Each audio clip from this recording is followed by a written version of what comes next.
Hello Techphiles, welcome back. நான் உங்கள் ரத்னவேல். இதுக்கு முன்னாடி நம்ம மொபைலைஸை யூஸ் பண்ணி 15 மினிட்ஸில் பேசிக் வெப்சைட் எப்படி பண்ணலான்னு பார்த்தோம்.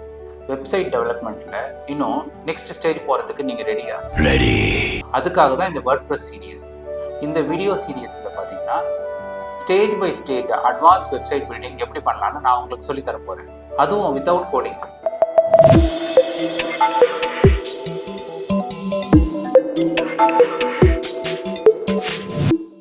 வேர்ட்பிரஸ்னா என்ன, எங்கேருந்து இது ஃபார்ம் ஆச்சு, எப்படி இவ்வளோ ஃபேமஸ் ஆச்சு, இதை யூஸ் பண்ணுறதுனால என்ன பெனிஃபிட், எல்லாத்தையும் டீட்டெயிலாக பார்க்கலாம். வாங்க போகலாம் வீடியோக்கு.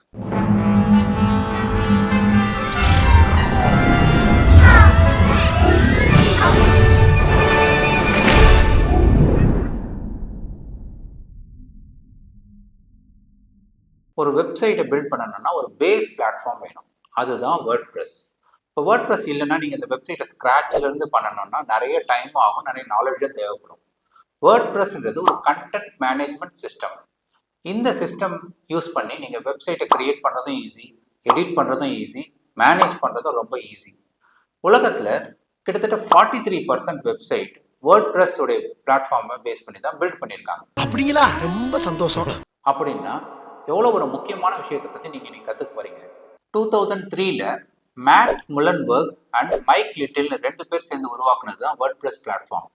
பிகினிங்கில் ஒரு பிளாகிங் டிசைனிங் பிளாட்ஃபார்முக்கு யூஸ் பண்ணிட்டு இருந்தது. படிப்படியாக இது ஒரு ஃபுல் ஃப்ளெட்ஜ் வெப்சைட் டிசைன் பிளாட்ஃபார்மாக மாறிடுச்சு. ஏன் வேர்ட்பிரஸ் இவ்வளோ பாப்புலராக இருக்குன்றதுக்கு பல காரணம் இருக்குது. என்னவா இருக்கும் எனக்கு என்ன தெரியும். Number 1, user friendly. Number 2, open source. Number 3, thousands of free and paid plugins and themes are available. Number 4, இது ஒரு SEO ஃப்ரெண்ட்லியான platform. Number 5, secure and scalable platform. அதாவது இதை யூஸ் பண்ணி நீங்கள் ஒரு பிளாகிங் வெப்சைட்டும் பண்ணிக்கலாம், இல்லை ஃபுல் ஃப்ளெட்ஜ்டு இ-காமர்ஸ் கமர்ஷியல் வெப்சைட்டும் பண்ணலாம்.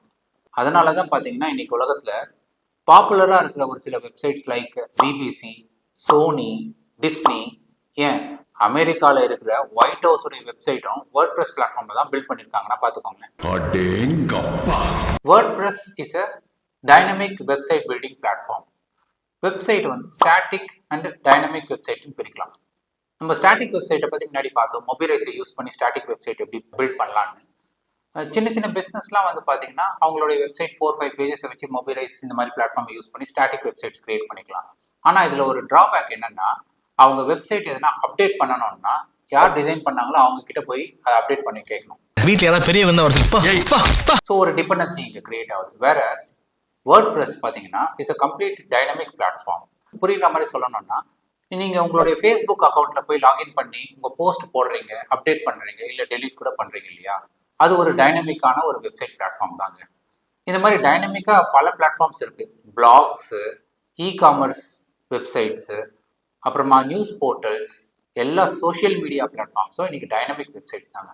டைனமிக் வெப்சைட்டோடைய பிக்கஸ்ட் அட்வான்டேஜ் பார்த்தீங்கன்னா யூசர்ஸே அவங்களுடைய கண்டென்ட்டை கிரியேட் பண்ணலாம், எடிட் பண்ணலாம், டெலீட்டும் பண்ணலாம்.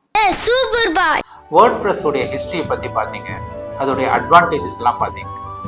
இந்த வீடியோ உங்களுக்கு பிடிச்சிருந்ததுன்னா லைக் பண்ணுங்கள். அட்வான்ஸ் வெப்சைட் டிசைனிங் பண்ணணும்னு நினைக்கிற உங்கள் ஃப்ரெண்ட்ஸுக்கு இந்த வீடியோவை ஷேர் பண்ணுங்கள். மறக்காமல் இந்த சேனலை சப்ஸ்கிரைப் பண்ணுங்கள். உங்களுக்கு எதனா டவுட்ஸ் இருந்ததுன்னா கமெண்ட்ஸில் போடுங்க. I hope you learn something new today. உங்களை அடுத்த வீடியோவில் பார்க்குறேன். Until then, goodbye.